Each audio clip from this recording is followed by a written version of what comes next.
Aloha and welcome, my podcast family. I am back again this week with a lovely guest coming up to us from New York, Heather Dominick. She is the creator of A Course in Business Miracles, and she specializes, as you heard me share earlier, with the highly sensitive leader or the highly sensitive entrepreneurs. And for those of you in my community, you know that I am one of those, and I know that listeners here can speak this language. So I'm super excited to have you here on the show. Thank you so much for being with us, Heather. Oh, I'm so looking forward to this conversation. Thank you, Jen.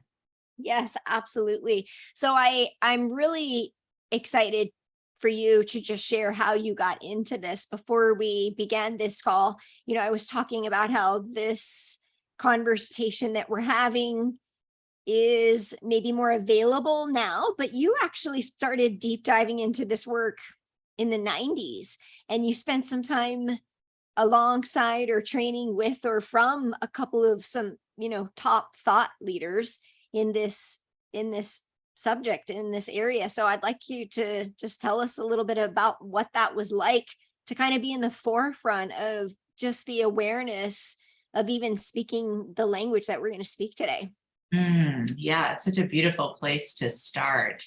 I would say that I did absolutely, begin my journey, if you will, earlier than most, and unfortunately for not great reasons.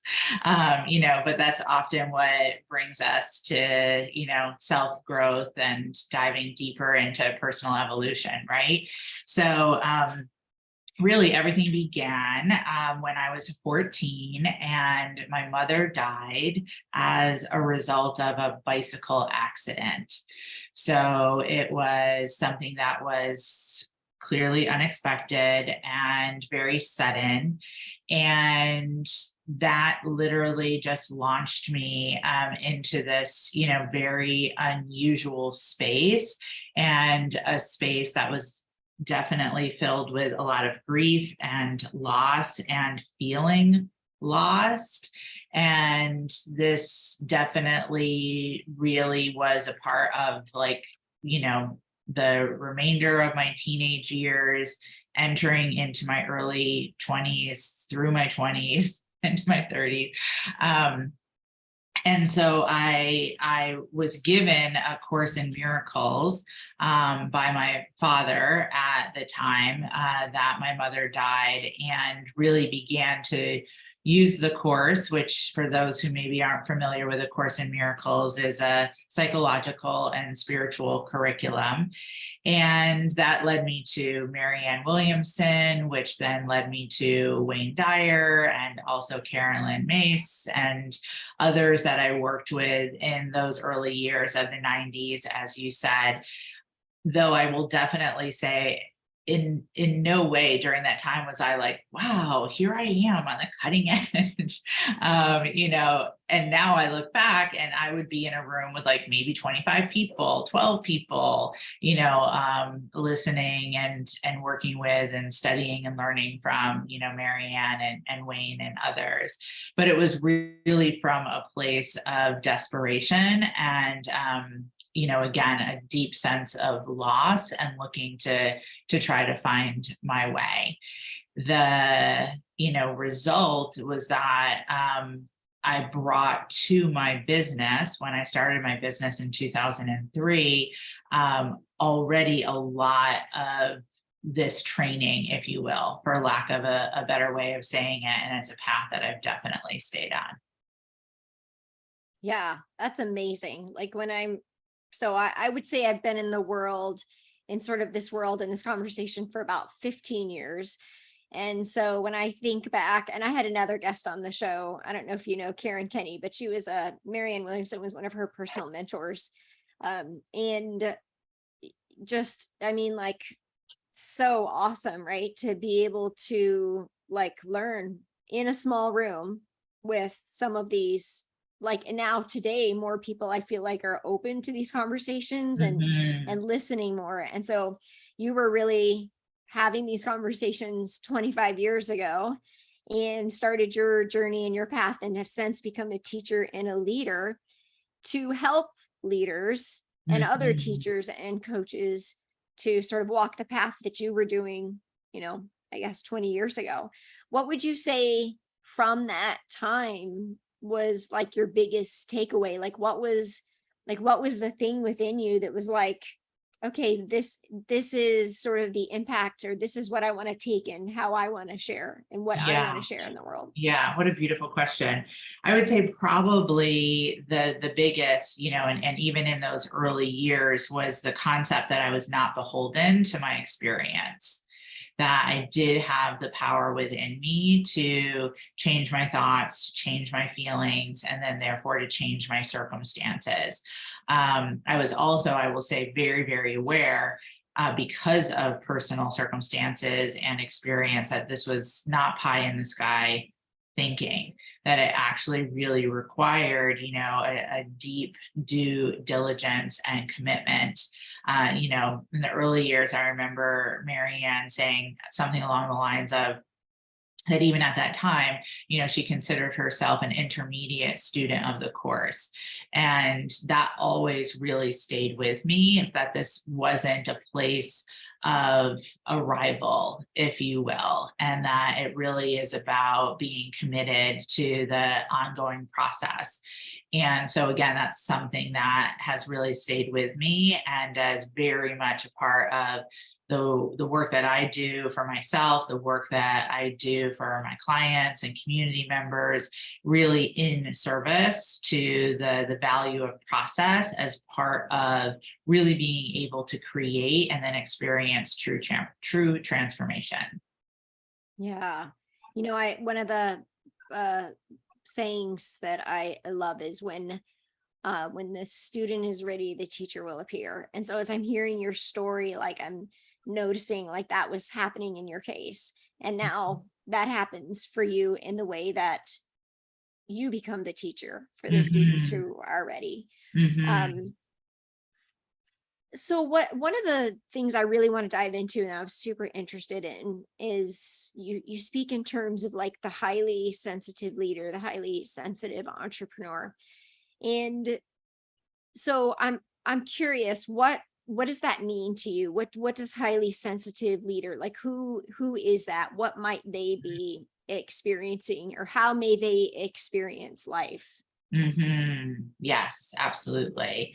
Well, I think probably the best way to answer that question is just to speak a little bit to my own experience and how I came to understand that I was highly sensitive. So, as I mentioned, I've been self-employed since 2003.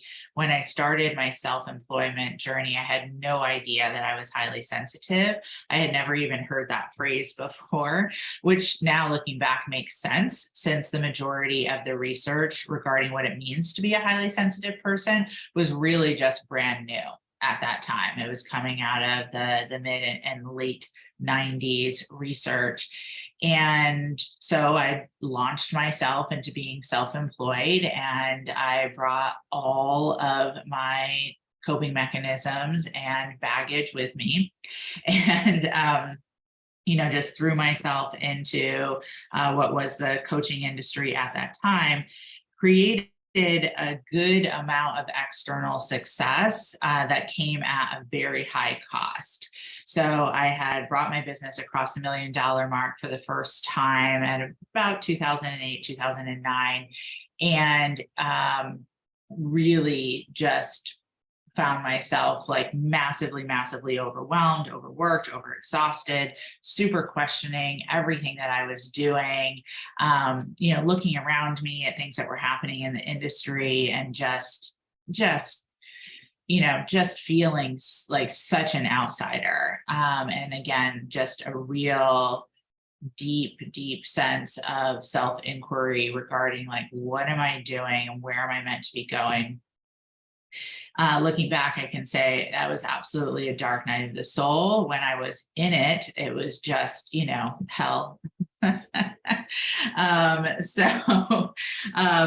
I will say that time, I was, as part of that, I was led to Dr. Elaine Aaron, and through my connection and work with her, learned what it meant to be a highly sensitive person. For anyone who doesn't know, she is kind of known as one of the founding researchers of what it means to be a highly sensitive person. She wrote the book, The Highly Sensitive Person. When I learned what it meant to be a highly sensitive person, I was like, oh my gosh, there was a lot of light bulbs that went off. And then there was also this entire wave of dread. And it was like, ugh, like one more thing that I have to like manage and like overcome. However, once I really started to immerse myself in what it meant to be a highly sensitive person, I started to be able to see and understand that because I was highly sensitive, I was really meant to be going about the entire process of being self-employed very, very differently. I was meant to go about marketing differently, selling differently, operations differently, everything from what I had been learning and what I had been doing up until that time. So I really started to make those changes and, really experienced a significant shift for myself in what I felt was possible. My level of calm just increased significantly, a greater sense of satisfaction, of feeling on purpose, on track. I started then sharing with others that I was coaching at the time. And, for, decades now, I've taught that your ideal client is a version of you. And so it was no surprise that the majority of women that I was coaching at that time were also highly sensitive. And that was really what began what I referred to at that time as the highly sensitive entrepreneur movement. And then just briefly, I'll speak to where the leader piece came in was really as we entered into the global pandemic of 2020. And, and I really buckled down to support the members in my community at that time to be able to, to stay strong and steady. And it became clear to me, like, wow, okay, this time is showing us that we're actually being called to something even greater than what it means to be a highly sensitive entrepreneur, but we're actually being called to enter into a new space of leadership. So, when you ask, like, how do you define a highly sensitive entrepreneur or leader? First of all, a person who's highly sensitive. And then from there, it's really about the person who's highly sensitive, who's truly deeply committed to using their sensitive nature from a place of strength and service, and to do the personal work to shift from what I refer to as your highly sensitive shadows to your highly sensitive strengths, and to go from learning how to just cope with your highly sensitive nature into a space where you're using your highly sensitive strengths to really create what it is that that you're here as a calling to fulfill, and to create that calling in service to others. So a little bit of a long roundabout way, but that's the gist. Yeah, thank you for sharing that. There's a lot to unpack there. One of the things that I love that you said that stood out right away was external success at a high cost. And what I'm wondering, what I have found is that busyness and overwhelm are a very glamorous survivor strategy and distraction that keep us from sort of avoiding that sensitivity. And so because if we keep ourselves really busy, we kind of numb out a little bit. We kind of don't feel that as much. And I know in my personal experience that my sort of high cost was 2 health crises, like not just one, but 2. And I often find that story with other guests on the show very similar, like there's a breakdown somewhere. And as I hear you share your story, I'm just keep writing down, like I'm really just, I guess, humbled at the energetics of how in your story people were placed on your path at like opportune times, you know, like you had these multiple teachers that helped you to become the teacher that you are. And I guess what I want to ask, because for the listeners, what would you say to the person who in this moment where you were may not have actually even taken ownership yet that they are highly sensitive, but they do know that they're overwhelmed and exhausted? Because I feel like those are the words that come first. What could you say to that person right now? Yeah, I so appreciate that you're speaking to overwhelm. So, that is the like primary top highly sensitive shadow, as I've identified 12 top shadows. What always seems very important to speak to when it comes to overwhelm for those of us who are highly sensitive is, I like to refer to it as that it's not like the Marie Claire magazine quiz overwhelm, right? That it's not just that you have this running to-do list, but overwhelm for us as highly sensitives, when we have not yet learned how to really train and work with our nervous system, is truly a physiological experience. It is a flooding of the nervous system, of overstimulation. So I always find that it's valuable to kind of suss that out. And when you do, then that can help support with that question that you're asking regarding like where someone might be, right, within their experience of overwhelm.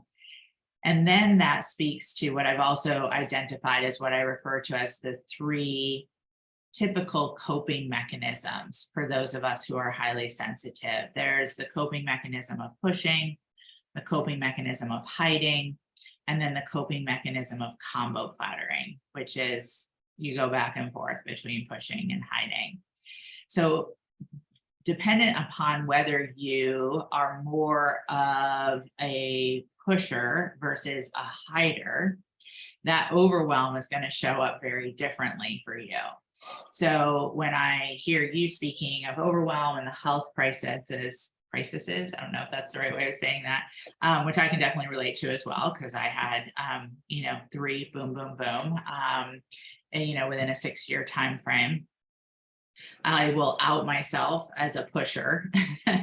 And that is very typical for those of us who are highly sensitive, who tend towards that coping mechanism of pushing. The overwhelm will show up in a bit of that busyness. As you said, it will come at an exertion cost to the physical system. And so if someone who's listening, you can resonate with that, then the first thing I would say is like, well, that's really valuable awareness, and then start to dive in more to unpacking that tendency to default to that pushing coping mechanism. Again, for the hider, the overwhelm is most likely going to look very different. There will still be, for the person who's highly sensitive, that nervous system overstimulation, but it's going to come in a withdrawal and a pulling back, versus that tendency for the pusher to, over lean in. And again, just that awareness is really helpful and valuable. So, also again, as you're listening, think, oh gosh, I don't know, do I have a tendency towards pushing versus hiding? And then you can begin to unpack from there. And, awareness is always that first step of transformation. Oh, 100% is, and what you're speaking to reminds me of like those attachment style theories, right? Like whether more comfortable being anxious or whether we're kind of in the avoidant attachment style. You mentioned that there were 12 shadows, and would you be willing to just list out those 12 shadows? Well, I think probably what would be most helpful is like to speak to the top three versus kind of just going through them all, and then it can just kind of loop us back to number one, which is overwhelm. So definitely that number one of overwhelm. And then I would say, second to third is overprotection. And that's where you really work extra hard to protect yourself from even the possibility of being overwhelmed. That can show up in a lot of different ways, which, I'm happy to speak to. And then also the shadow of over responsibility. And that really shows up with that tendency for those of us who are highly sensitive, where we, again, are picking up a lot of stimulation. We can often feel what others are feeling. And when you're in that shadow space of over responsibility, then you have the neural pathway misfiring of believing, because you can feel something, that you are responsible for it. And those three, overwhelm, overprotection, and over responsibility, really then impact many of the others, which I'll just briefly speak to, such as like people pleasing, also analysis paralysis, perfectionism, digestive issues, etc. But I've really found that all 12 tend to stem from those top three.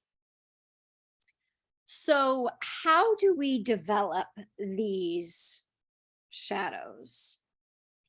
So in my work, the way that I refer to it is it's really about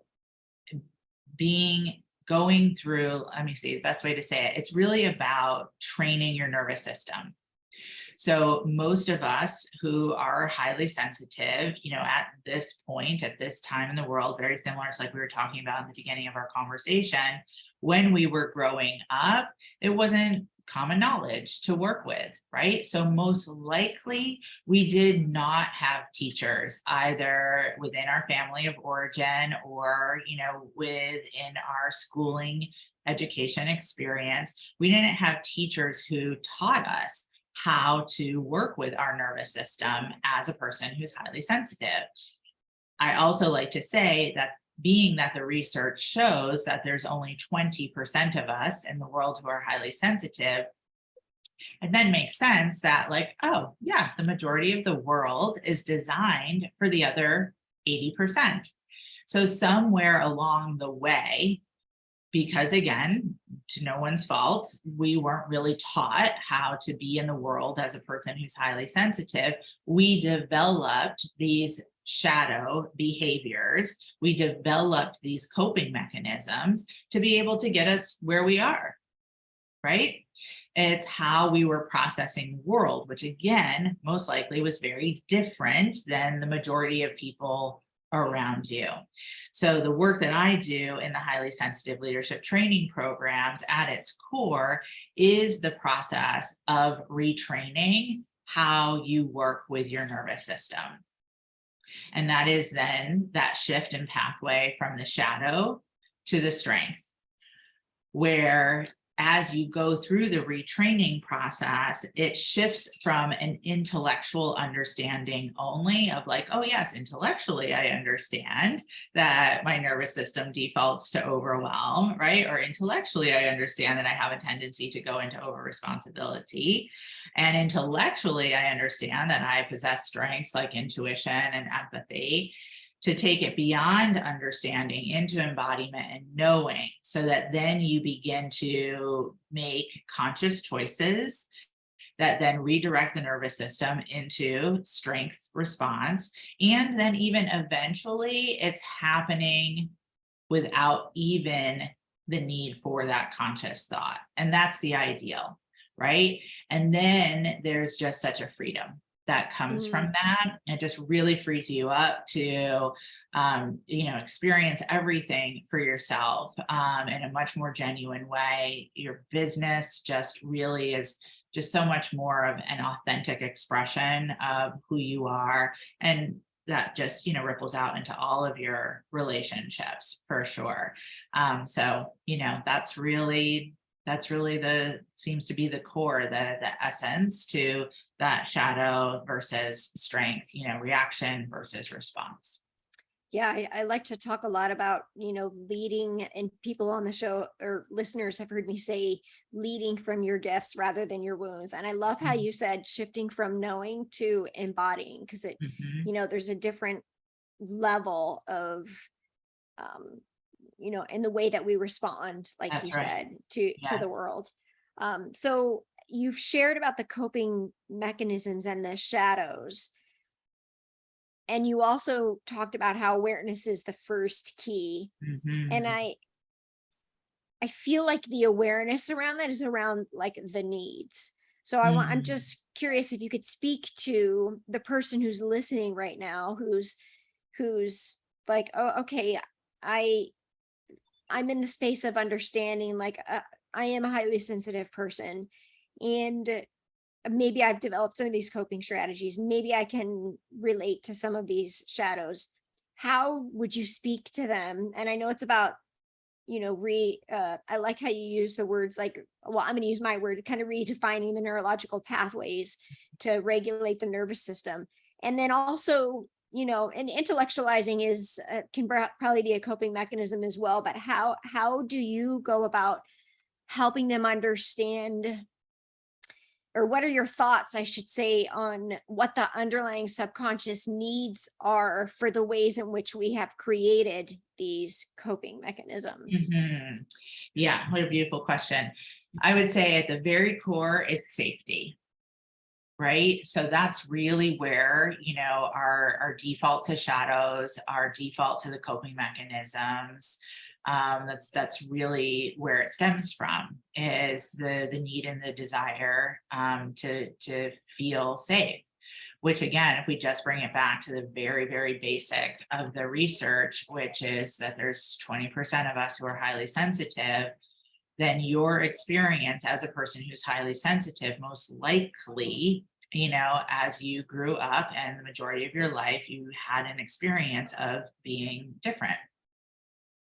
And for many of us, again, without the conscious teaching and training, we unconsciously learned to equate that difference with wrong.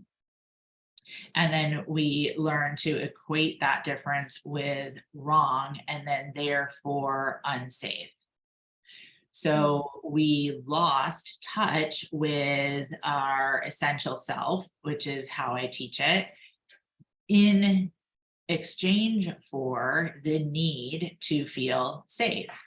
So we used our highly sensitive strengths to work, quote unquote, against us, but all in the name of just, being able to get along, right? Being able to make it in this world that tends to, again, be designed for people who are, louder. Yeah. Right? Who don't feel the overstimulation that we often feel as someone who's highly sensitive.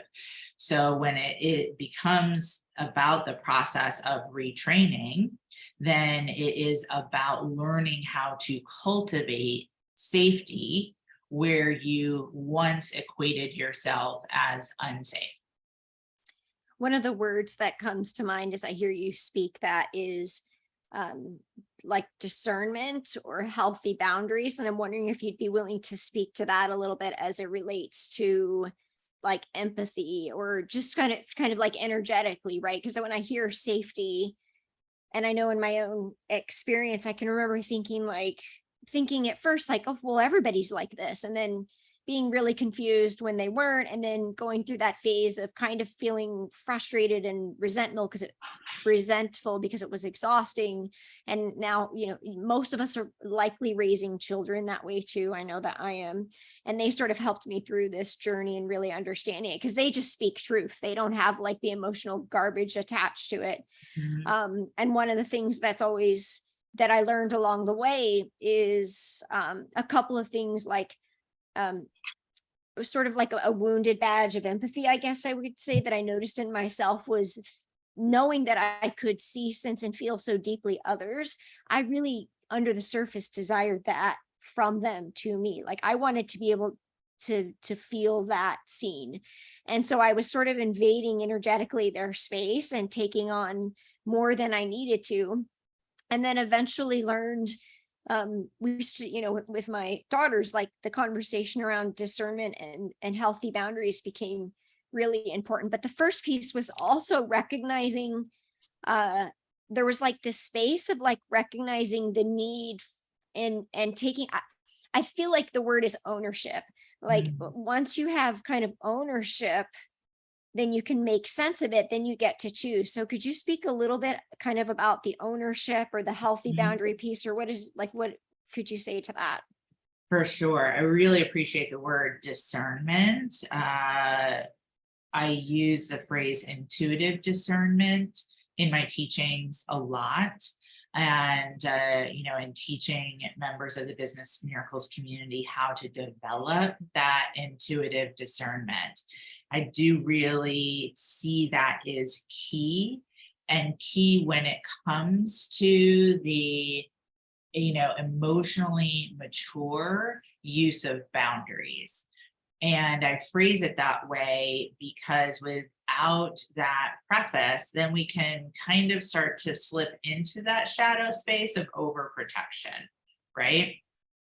When the process of setting boundaries is taught, minus that element of intuitive discernment, then it just becomes a bit too oversimplified and basic, about like yes versus no and either versus or, and, I have to do this to protect myself, without more of that deep sense of understanding and knowing and ability to really utilize intuitive discernment and that emotional maturity to then be able to effectively set boundaries in a way that are not, I'll say, motivated by defense only, right? I love that. Yeah. Yeah. And then and again, in the most simplistic terms, that, speaking to something that's a little bit more of a complex process, you can tell for yourself if you have access to intuitive discernment or not when setting boundaries based on whether there's a charge.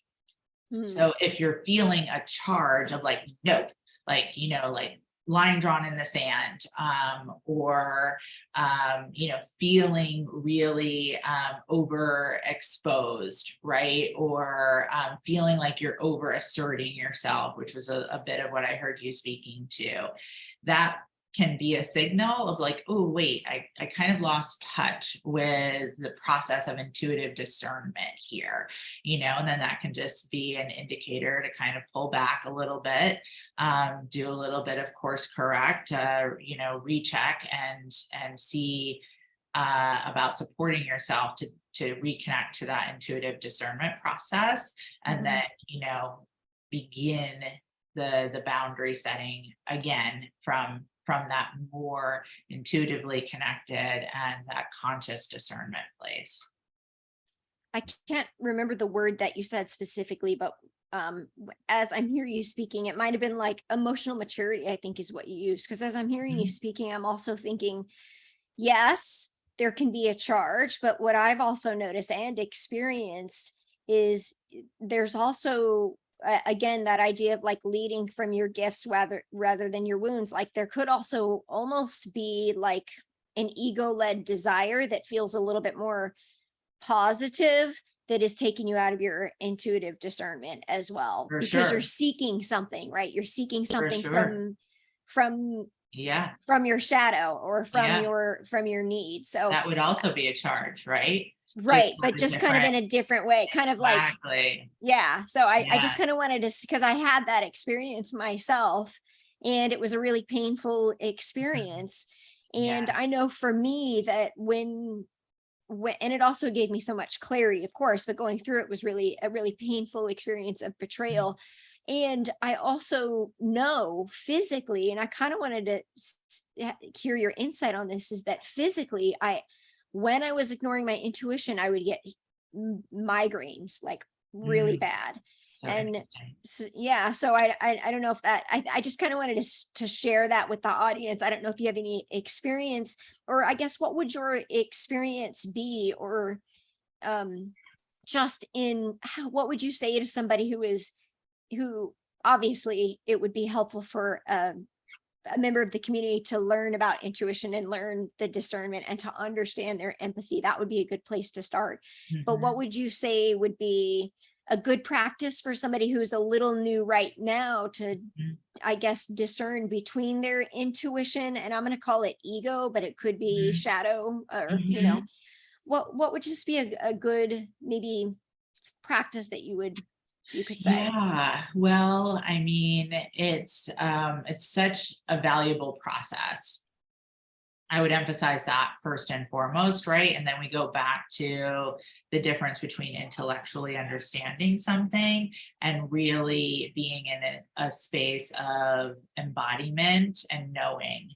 And I always talk about that, it's a long journey between that understanding and that knowing of choice, action, choice, action, choice, action, over and over and over again. So first and foremost, like making a decision, like, yes, this is something I'm really interested in for myself. So this is a process that I'm willing to enter into. And then as part of that process, I also speak in my work frequently about core practice, is to set up and develop core practices for yourself that support you in that process. So core practice, when it comes to that ego versus the intuition, or shadow versus strength, is to be willing to develop a practice that helps you to further understand and be able to distinguish the difference between the two. And it's a question that I get a lot, which is fear versus intuition. And Hmm. in the very, very, very, very simplest way, fear is contraction. So that's tension. And that tension is what most likely led to those migraines for yourself, which, welcome to my club, because I definitely had a massive history of migraine headaches. And it was that holding of that tension, right? And tension built up from many different aspects: shadow behavior, coping mechanisms, denying my strengths, right? And the body locks down, it locks into that tension. And then intuition is very expansive, it's open, there's a sense of flow. And typically where people get confused and caught is that when their intuition is guiding them towards something that scares them, Yeah. right? So it's like, well, wait, like that's not what my ego wants. So that must not be intuition. Ah, I'm afraid. So now it's back to fear. But really, you can bring it back to those body sensations. So then if we bring it back to the core practice and back to the Yeah. process, it can be something as quote unquote simple as tracking that, Hmm. right? Tracking your physical response. Do you feel restricted? Do you feel tight? Do you feel like you're holding tension? Okay, so write those times down in a journal, in a notebook. Keep track of that. Other times when you feel more open and expansive, okay, keep track of that. Write those down in a journal, in a notebook. And that can alone just be more than enough to be in a space of core practice and then be in process. Because the more that you bring that back to awareness, bring the awareness into the process, into the core practice, you're going to start to notice. You're going to start to notice things that you haven't been able to notice before, patterns, right? Places where, Yeah. or situations where the tightness tends to show up versus where more of the expansion starts to show up. And then from that place, you can start making different decisions. And then we're back to choice, action, Yeah. right? I love that you speak about intuition using somatic practices, because not everybody who Yes. speaks about it speaks in that way. And I know that's my belief. My listeners have heard me probably use the words body wisdom is and Mhm. just somatic methods. Yes. I love all of it. I mean, there's so much here. I feel like we could take like 5 of these things and do 5 more episodes. But what I really want to get to today, and also is how do we? That I wrote down this question like how so highly sensitive entrepreneur leader steps into the place of identifying and understanding through awareness their shadow, their coping mechanisms. First creates the awareness that, okay, I'm a highly sensitive person. I'm committed to my self practices. I'm committed to doing, my self work, choice action, checking in the body, tracking it. And then when we step into that space, in my experience, we begin to open up even more. Like because we're in more of that place of trust, we begin to open up even more into the space of energy, the highly sensitive space of energy. And so we talked a little bit about, okay, so there's room for intuitive discernment. And again, we can just keep practicing that. And then I guess in my personal journey, I'll just speak to sort of the next level, and also what I witness is we start to untap this creative life force energy. Like when we're removing the blocks of those the shadow work and the coping mechanisms, what I have found and witnessed is that all of a sudden, and you mentioned this early on in the entrepreneur, is like we get access to this creativity. So how do we, let's just say for the pusher, Mhm. the person who believes that they subconsciously believe that they thrive in that type of environment. Mhm. There's like this kind of delicate space, I feel, where you want to, I guess, use your intuitive discernment of like, what is the balance of like, or I guess I'll just like, one of the things that I noticed with myself is like, okay, like I'm committed on the path doing the work. And then all of a sudden I open up more creative life force energy. And then it's comfortable for me to go back into sort of the doing and the push, but it's also, it feels a little more grounded because I'm in the embodiment practices. But how do you keep balance for you Mhm. between sort of the creativity and you shared you're familiar with the push, so kind of like the creativity and showing up and being visible, right? Because you're very visible. Mhm. And also the intuitive discernment, or I guess the balance of knowing that when you're highly sensitive, and entrepreneurs and leaders, it would benefit us for it to look a little different. And you talk about time freedom, you talk about charging more for your time. Can Mhm. you tell me a little bit about how to you navigate that balance? Mhm. Yes. Such a great question. And it's such an important question.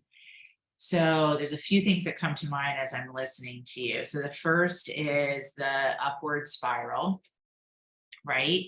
That when we are on a committed path of transformation and personal evolution, it's not a linear ascension. So that then reminds us to give grace to ourselves when we hit that same place on the spiral. We're up it just a little bit, so it's changed a little bit, but it's very familiar, right? So just to, again, give grace and self-kindness, like, yep, so here I am. And that's why I always like to out myself as a recovering pusher. I never say recovered. Yeah. Right? It's because it's an ongoing process. Yet, as you really stay on that upward spiral path, there does develop a deeper level of consciousness in regards to that awareness. And you start to recognize more quickly and more easily when you're veering off the path, right? When you're veering off the course. And I would say that's probably the biggest for myself is I can catch that tendency to go to pushing that much more easily and quickly, which then therefore I can then course correct and bring myself back to a place of centeredness and balance. I would also say from there, the other piece that came to mind as I was listening to you is, again, just back to the value of core practice, right? Mhm. Is one of the things that I share all the time is, specifically when it comes to like the energy management tools that I teach, I'm always sharing that I use them every day. Like this is not something that you graduate from, right? It's not something that you need to be quote unquote cured of. It is a commitment to an ongoing core practice. It's like, well, wait, like, what do I want my life to be? Do I want it to be in that space of, like shadow reactions and coping mechanism, or do I want to be in that space of creating and being in my strengths? Then, well, if that's it, then, energy management, it's a non-negotiable. And then the other piece that came to mind as I was listening to you is, one of the processes that I teach is what I refer to as intuitive planning. This is something that I've been doing for myself for a long time, since my early days of being self-employed. And I began teaching it just shy of 10 years ago. And that is a process of having a plan that is intentionally designed for balance. So it is different than someone who's not highly sensitive, for example, who's going to go about business planning in a very one-dimensional way. So the more you can bring that aspect of the intuitive discernment that we were talking about intentionally into all aspects of what you're intending and planning on creating in a certain time frame, then you will be less likely to just get caught up in that rubber banding back, into the allurement of the pushing. And then again, it all feeds itself, right? Where then again, you have more awareness about the upward spiral, you catch yourself more quickly, you're able to course correct, you stay connected to that core practice, and then that's the way the muscle builds. I always like to reference going to the gym. You just don't get to go just once, right? For anyone who's just not into the gym, then you can think yoga class. So you're not the instant expert, like after one class. That's it just basically doesn't work that way. Yeah. And be very, very wary of anyone who's, selling you those beans. Yeah, for sure. There's no quick fix, no overnight magical pill, because that's what, most people are looking for. Exactly. I love the conversation around time management versus energy management. And I love that you said intuitive planning. One of the things that worked really well for me is like just this idea of cyclical planning. Just like noticing, and maybe the highly sensitives will just notice like different times of, well, especially being a female with the feminine cycle, but then also just the seasons and the weather, and like, just kind of noticing our natural energy patterns, I guess, cyclically. How would you define energy management for those that this is like a little bit of a new concept to, or how do you define energy management? Yeah, for sure. Yeah, because I hear you speaking to like different nuances and aspects, right? So when I'm speaking to energy management, first and foremost, I am speaking about calming the nervous system from a proactive and intentional space. So that is like a foundational piece to the retraining process and the highly sensitive leadership training programs, where you set up core practices to utilize the nervous system in a different way.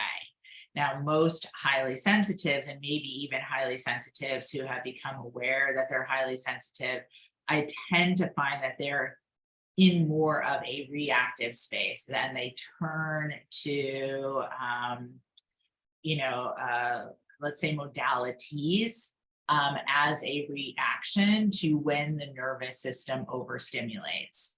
The way that I teach energy management is that we get ahead of that. So I like to call it rolling out the red carpet, right? For the nervous system.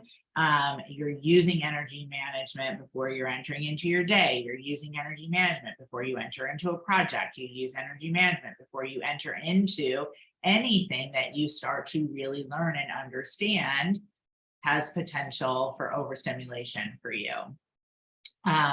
So that's really when I'm referencing energy management, that's what I'm speaking to. I have various kinesthetic, somatic tools that I teach that support with that process. And then that also lends to what I also heard you speaking to is when you can begin to utilize more intentionally and again, proactively your own circadian rhythm, right? When it comes to planning. And like you said, like maybe feminine cycle for those of us who are seasonal cycles, etc.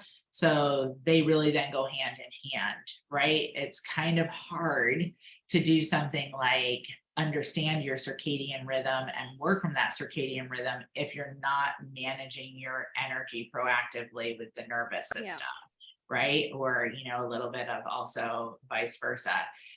So yeah, that's what I'm speaking to when I use that term.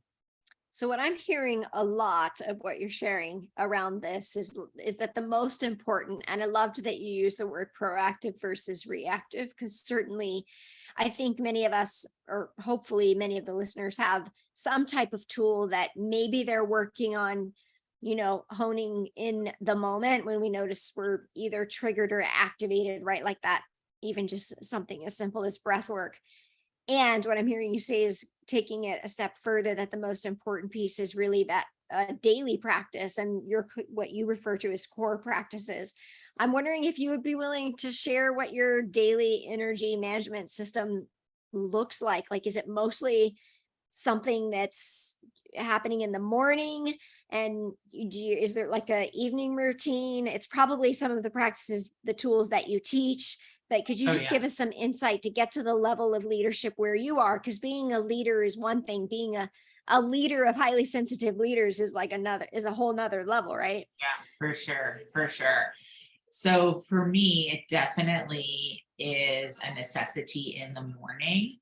And I also emphasize it may not be morning for you, right? Like, again, everyone is different and it's valuable to learn what is most supportive for you. For me, it definitely needs to be the morning. I have over the years trained myself to be more available in the morning, but I used to joke that it would take me like hours, to kind of like transition, right? Like back into this world every single day. I still, it's very, very unlikely that I will interact with another human being outside of my sweetheart husband intentionally in the morning. Like, you're just not going to find me at a morning yoga class, right? I'm not the mentor who's going to be, doing early morning calls. I'm just not. And that's okay. So morning time is very important for me to set myself up for the day. And then I also have touchstones to connect back into the space of energy management throughout the day. And then, yes, as you said, for myself, it's also really helpful to bookend the day.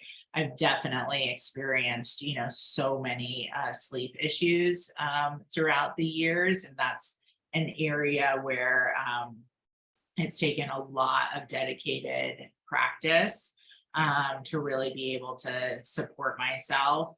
So, it's a constant for me, and that might not be for everyone. And it's always very fascinating to see how different members, in the Business Miracles community are using energy management and where and when and how it works differently. There was just, yesterday as part of our weekly training roundtable, a member spoke up and she spoke about the tool of auto writing. but she referenced visual auto writing for her. And then it was so fascinating to see that later on the forum, like more than one person, like wrote like, hey, like, what is this? Like, this visual auto writing thing that you're doing. So yeah, so it's just, very cool. It's like you stay connected to the core intent, right, of the tool, of the practice, but then where is their effective adaptability so that it's working best for you? I think this is such a wonderful conversation because one of the things I've noticed, well, on so many levels, but also one of the things I noticed from COVID is, I would say, the power of the pandemic was a little bit more of an increase in like online coaching. And so when you're in that world, you notice that there are different ways that you can go about creating a coaching business.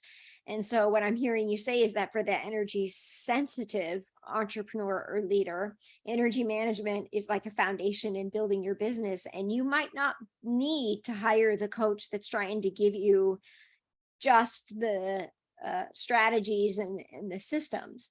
I mean, maybe you need a little bit of those, but really understanding that core element and need for energetic alignment is what I'm hearing you say is really going to be the foundation for creating a more thriving business. Well, yes, I would say, especially for those of us who are highly sensitive, really, we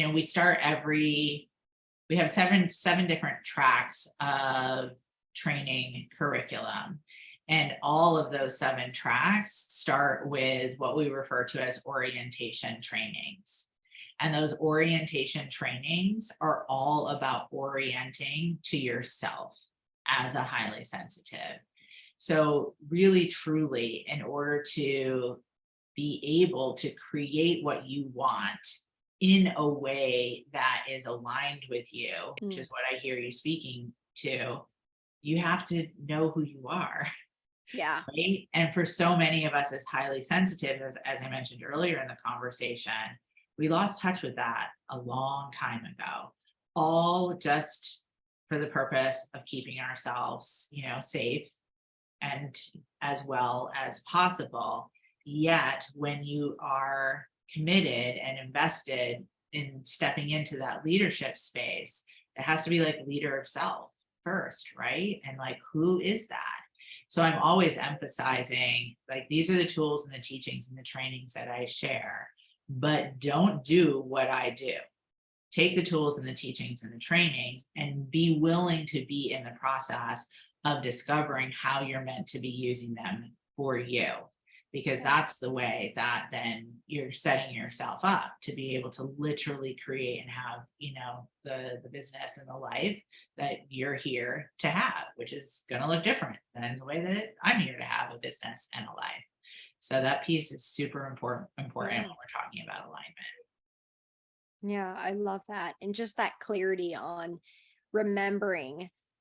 And I think it just gives permission, like as I'm hearing you speak, it's like permission to just know that as a highly sensitive, I mean, you were even just taking on things at a young age you weren't even aware of. And so it was probably confusing, and also looking for a need for safety or even to be accepted, or just wondering why you felt different.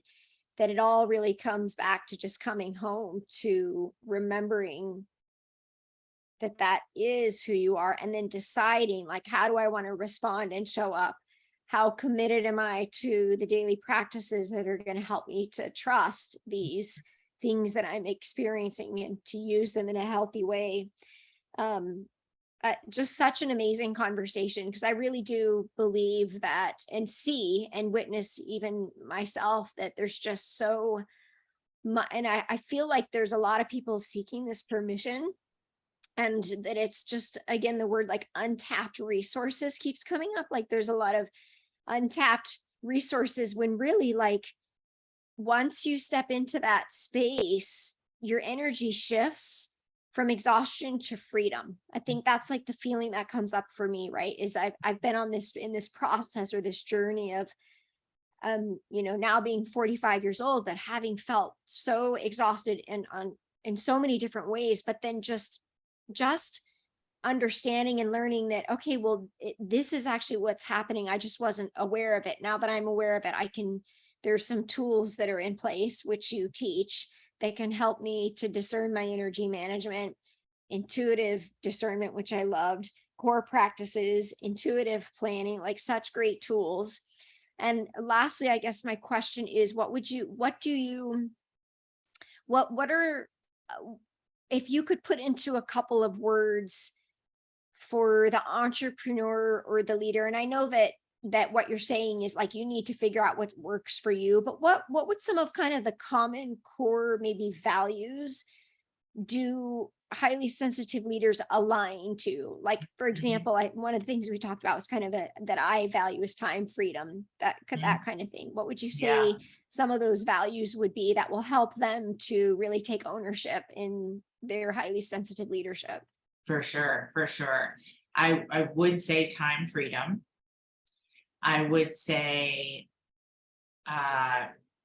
creative permission. And I would say self-liberation. Ooh, I like that one. Yeah. It's just like freedom. Totally. Well, yeah, I mean, it's not an accident that, Dr. Aaron says that the shared purpose of all highly sensitives is liberation. And it's not liberation from the restrictions of the outside world. It's liberation from the ways that we lock ourselves down and prison ourselves when we're in, again, my language, that shadow space, that the coping mechanisms. It's very imprisoning. I spoke to a potential member recently, and she just kept using the word crushing. That her experience on the day-to-day is crushing. And, that's just heartbreaking. Yeah. I think one of the words I know it's, and thank you so much for being on the show so that we could just share with, we know that it'll fall into the hands of the people who are ready to listen. And our goal is just to give permission and bring awareness to those who may just be experiencing this, because the crushing, or I hear just words like overextended and exhausted. I hear those words so many times, and there's so much power in words. And I hear the word trapped a lot, and it's just like, wow, like, okay, so what is sort of like, I guess what I'll end with is for that person experiencing that, what is, because also being an energy sensitive, right? Like also intuitive discernment and maybe baby steps. What would that next best small step, what could that next best small step be for that person? Well, I would say, first and foremost, from listening to this conversation, just to be clear for yourself, if you are a highly sensitive person, and then with that knowledge, how do you want to begin to do things differently, right? To have that information, to have that knowledge work for you rather than against you. And I know it sounds like so super simple, but it's actually like extremely profound. Yeah. Right? It's like just that, I'm going to go back to the word that you used earlier, ownership. Right? Yeah. And that alignment to sort of like the person you're becoming versus like the person that you've been, but now having this information, taking ownership and aligning in a new way, in a new possibility. Beautifully said. Thank you so much for your time. This has been a very insightful and helpful conversation, and I'm really excited for the listeners to get a chance to listen in. And would you be willing to share what you have available right now to the listeners if they're interested in learning more? For sure. Well, as we've been going through this conversation, my sense is I'll just share my main website, which is businessmiracles.com, and emphasize that what you'll find there is what we refer to as a starter kit. And that starter kit is really focused on the coping mechanisms So you'll find an assessment as part of that starter kit, which will help you to get clear, like, wait, am I a pusher? Am I a hider? Am I a combo platter? You'll have a training a training recording to use, and then also a transcript. And that's a beautiful and powerful place to start. That knowledge, right? That information can be really, really helpful and valuable. So again, that's businessmiracles.com. And then what I'll also mention, which is super exciting because it's super, super brand new, and hopefully it'll be there by the time everyone's listening, is you'll also find at businessmiracles.com my book. So my book is brand new. It's called Different, the Highly Sensitive Leadership Revolution, and also a really valuable place to start. Super awesome. Yes, I did see it on your website. So oh, yay. Yes, it's at the top of the website. All so right, I was going to ask you. I seriously was did going to not ask know you if it about was that. there yet. Yeah. Well, maybe that would just happen to show up today. I don't know. Awesome. But so we will definitely drop all of those links in the show note for the starter kit, for the book. And then also, if you do go to her website or the website businessmiracles.com, there are pathways that really show you what your options are. I know that looks like there's a lot of coaching support right away as soon as you step into that space, which is super awesome. Because I think, when we're in this space, it feels good to just know that we're not alone and that we can do this and be seen in sort of like those highly sensitive gifts, you could call them, and that there are people creating thriving businesses in a new way. So you don't have to push or hide anymore.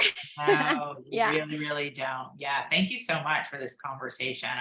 I'm always so, so grateful as a highly sensitive when I can make a deep connection and just have a meaningful conversation. And I just so appreciate your podcast and that you're putting this kind of work out into the world.